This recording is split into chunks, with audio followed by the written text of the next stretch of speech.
Hello everyone, this is Austin Wiebe. Just got done my second chemo infusion. The way my chemo schedule usually works is I have one infusion, then I have a 2-week break, and then another infusion, and then I have a 6-month break before my next one. So now I have a 6-month break before my next infusion, so that's going really well. I'm going to ask you guys a simple question today. If Jesus had his own youth group, would you send your kid to it?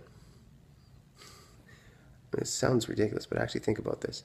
If Jesus Christ had his own youth group, would you send your kid to it? I mean, what if one day your kid gets home from youth and you say, hey, how was your day at youth today? And they go, oh, it was great. John the Baptist was beheaded and Peter walked on water.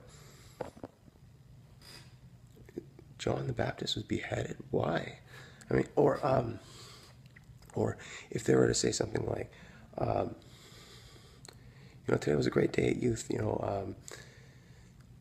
Judas hung himself, and Jesus was arrested, flogged, and crucified and hung on a cross in the most brutal way possible. But it's okay, because he's going to be raised again in 3 days. So it's not like anyone actually died or anything. Well, Judas died, but it's not like our youth pastor actually died or anything. I mean, what would you think of that? I mean, see, what we have a tendency of doing in Canada and in the U.S. is we tend to mention all the positives of Jesus without mentioning any of the cost of following him. Right? Jesus says nobody builds a tower without counting the cost first. Right? It would look so weird if you built half a tower and then realized you don't have enough to complete it. Right? So that's what Jesus was saying, is count the cost before you follow me. Right? Make sure you're willing to give everything. But that's just it, right? Like, if you're following Jesus, right? And we do this in the best interest of people, right? Understand, we're trying to get more people to follow Jesus. But at the same time, what happens when they meet a trial at that point, and all they've been told is everything's going to be good when you're following Jesus, and then they hit a trial? They're going to fall away anyway, because they're going to be surprised at it, and they're not going to know what to do, right? But Jesus says, don't be surprised at the fiery trial when it comes your way to test you, as though something strange were happening to you. Jesus says, look, the world hated me. Know that it's going to hate you too for following me, right?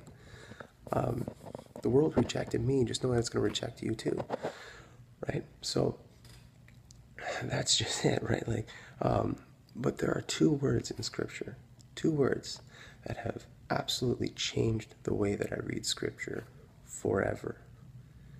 Okay? And those 2 words are follow me. Right? It doesn't say read me. It doesn't say listen to me. It says follow me. And just think about that. If Jesus said follow me, what if he meant it? Right? What if he meant that we're supposed to follow him? And think about the reward afterwards. We get heaven, and we get Jesus Christ himself that is going to walk through us through our trials. Can you imagine that? Jesus Christ himself walking through us, with us, through our trials. Isn't that just an amazing thought? I mean, like, that's just incredible. So where else would you want to be than following him, right?